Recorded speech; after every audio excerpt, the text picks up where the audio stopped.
아이들 학교 때문에 학기에 맞춰 이사 가셔야 하는 분들, 애들은 다 독립해서 집을 줄여 돈이라도 보태줘야 하나 고민하는 분들 많으시죠? 서울 아파트는 작년과 다르게 연일 하락하고 있습니다. 다 받아들이기 힘들 정도로 수많은 정보와 뉴스가 매일 생겨납니다. 누가 정리해줬으면 좋겠다고 생각하시지 않았나요? 좀 더 나은 방향에 대해 고민이 되는 시기입니다. 오늘 살펴볼 지역은 서울입니다. 이 영상은 세 가지 내용이 담겨 있습니다. 서울에서 가장 싼 40평대 아파트 5곳을 소개해 드리겠습니다. 지금 중대형 아파트를 관심 있게 봐야 하는 이유에 대해 말씀드리겠습니다. 이번 서울 하락장에서 관심을 놓는다면 전과 같은 선택을 하게 될 겁니다. 부동산에 대한 관심이 많은 분들이라면 오늘 영상 끝까지 보실 거라고 생각합니다. 그럼 시작합니다. 5위 도봉구 도봉동에 위치한 현대 성호아파트입니다. 사용 생인일은 1998년, 총 세대수는 190세대이며 최고층 18층의 1개동입니다. 이 연식에서 보기 힘든 1.2대의 주차 대수를 갖고 있습니다. 관리비는 매달 31만원 정도 나갑니다. 내부 구조는 이렇습니다. 44평에 방 4개, 화장실 2개 있습니다. 이 아파트는 서울 북부 지방법원과 검찰청이 둘러싸고 1호선 도봉역을 도보 10분 이내로 이용 가능합니다. 1호선을 이용하면 창동역에서 4호선, 석계역에선 6호선, 청량리, 회기역에선 서울 중심부까지 이동할 수 있습니다. 지금도 창동역에서 노원 상계역까지 가기 편한데 추후 GTX 신호선까지 들어온다면 강남권으로도 출퇴근이 가능해질 겁니다. 단점은 지도에서 못 봤던 초등학교까지 꽤 멀다는 겁니다.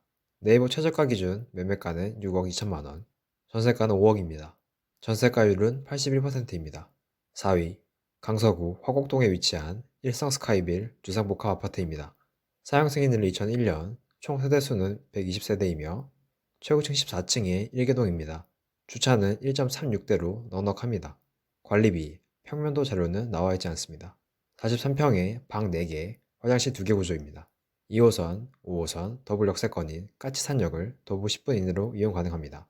까치산역에서는 5호선을 이용하여 목동, 마곡과 여의도를 10분 내외로 갈 수 있고 2호선을 타면 신도림, 구로 디지털 단지역까지 20분 내외로 출퇴근할 수 있습니다. 단점은 단지 주변에 모텔들이 많고 초등학교까지 8차선을 건너야 합니다. 학령이 자녀가 없는 분들이라면 괜찮을 것 같습니다. 네이버 최저가 기준 매매가는 6억입니다. 전세와 월세는 올라온 게 없습니다. 3위 금천구 시흥동에 위치한 벽산 1단지 아파트입니다. 사용 생인일은 2000년, 총 세대수는 2336세대이며 최고층 20층에 18개동입니다. 주차 대수는 0.7대로 작은 편입니다. 관리비는 매달 23만원 정도 나갑니다. 평수는 42평에 내부 구조는 이렇습니다. 방 4개, 화장실 2개가 있습니다. 1호선 금천 구청역이 근처에 있습니다.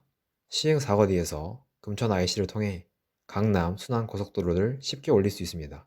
경기 남부권과 서울 강남권, 서부권을 자차로 출퇴근하는 맞벌이 부부나 서울대학교가 대중교통으로 30분 이내 등 하교가 가능하여 재학 중인 학생이 있다면 괜찮을 것 같습니다. 단점은 산이 단지 뒤쪽에 있어 비탈길이 있습니다. 학교도 도보 16분 정도로 꽤 먼데 아쉽게도 단지 사이에 산이 있어 쭉 돌아가야 할 것 같습니다. 1호선 금천구청역까지 걸어가기엔 상당히 멀어서 마을버스를 이용해야 된다는 점입니다. 주변에 직장이 많은 가산 디지털 단지역과 구로 디지털 단지역까지 버스를 이용할 때 더욱 빨리 갈 수 있습니다. 네이버 최저가 기준 매매가는 5억 8천만 원, 중층은 6억까지 나와 있습니다. 전세는 3억 원, 월세는 2억에 50만 원입니다. 전세가율은 52%입니다. 2위 은평구 관현동에 위치한 운암아파트입니다. 사용 승인일은 1998년, 총 세대수는 109세대이며 최고층 16층의 2개동입니다. 주차 대수는 1.28대로 많은 편이고 관리비는 매달 23만원 정도 나갑니다. 여기도 평면도 자료가 나오지 않았습니다. 44평에 방 4개, 화장실 2개 구조입니다. 아파트는 서울 제일 외곽에 있습니다. 선정중, 선정고등학교가 가깝고 지하철이나 초등학교는 도보로 가기엔 먼 위치입니다. 삼성역까지 단번에 갈 수 있는 GTX-A가 들어오는 연신내역이 근처에 있습니다. 구산역까지 걸어가서 한정거장만 가면 되겠네? 라고 생각했지만 6호선 응암 순환선은 단선이라 반시계 방향으로만 운행한다고 합니다. 연신내역까지는 응암역에서 환승해야 된다는 겁니다. 오히려 버스가 더욱 빨리 갈 수 있습니다. 네이버 최저가 기준 매매가는 5억 5천만 원, 전세가는 3억 5천만 원, 월세는 3억에 60만 원입니다. 전세가율은 64%입니다. 1위 서대문구 홍은동에 위치한 홍음 풍림 아이온 아파트입니다. 사용 승인일은 2002년, 총 세대수는 333세대이며 최고층 20층에 7개동입니다. 주차는 1.47대로 오늘 나온 단지 중 가장 많습니다. 관리비는 27만 원 정도 나갑니다. 45평의 내부 구조는 이렇습니다. 해당 아파트는 입지가 그리 좋은 편은 아닙니다. 초등학교까지 도보 14분이 걸리고 단지에서 제일 가까운 3호선 홍제역까지 도보로 30분 넘게 걸립니다. 마을버스를 이용하면 조금 더 빨리 갈 수 있지만 아쉬운 점은 버스 배차 간격이 길다는 점입니다. 네이버 최저가 기준 매매가는 5억, 전세가는 4억, 월세는 3억에 120만 원입니다. 오늘 소개해드린 아파트를 요약하면 이렇습니다. 영상에서는 다루지 않았지만 6억대 아파트가 총 10곳이 있었습니다. 필요하신 분들은 캡처해서 사용하세요. 서울에 있는 40평대가 이렇게 싸도 되나?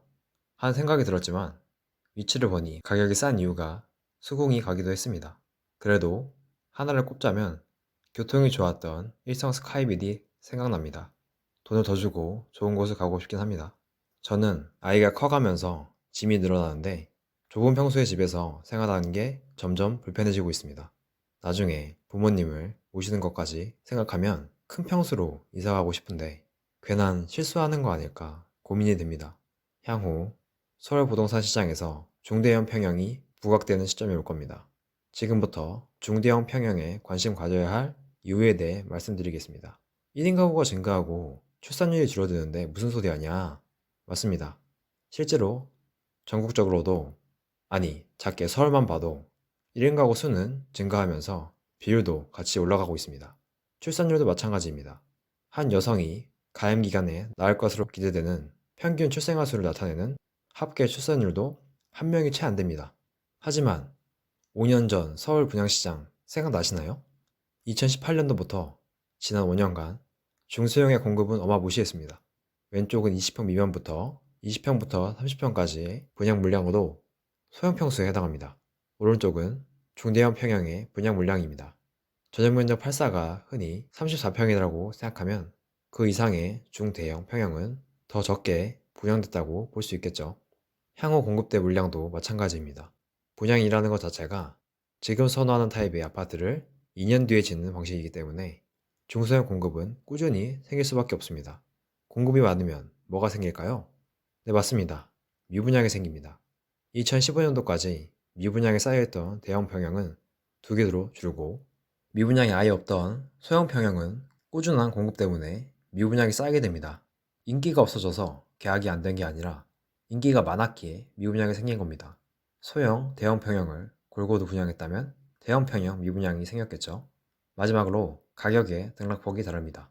저번 상승장인 2007년 가격과 재작년 2021년, 작년 2022년 가격을 비교해 보겠습니다. 숫자만 보이니 정신없죠? 간단하게 보면 중소형 평형은 재작년 21년까지 2.6배에서 3.1배까지 올랐습니다. 대형도 많이 올랐네요. 반대로 1년간의 하락률은 대형은 마이너스 3%에 비해 중소형은 마이너스 8%에서 마이너스 19%까지 크게 빠졌습니다. 중대형도 많이 빠졌습니다. 하락장이 이어지면 어떻게 될까요? 중소형 평형은 미분양이 늘고 가격이 떨어질 겁니다. 대형 평형은 미분양이 적고 공급도 적으니 고금리 상황만 나아진다면 전세가가 점차 오르게 되겠죠. 매매가도 슬금슬금 받쳐 올라갈 겁니다. 그때부터 사람들의 심리는 바뀔 겁니다. 많이 떨어진 소형 평형보다 상승하고 있는 대형 평형 쪽으로 말이죠. 영상을 보고 계신 분들의 생각은 어떠신가요? 댓글창은 모두의 것입니다. 댓글을 통해 의견 달아주시면 감사하겠습니다. 싸게 사는 결정하세요.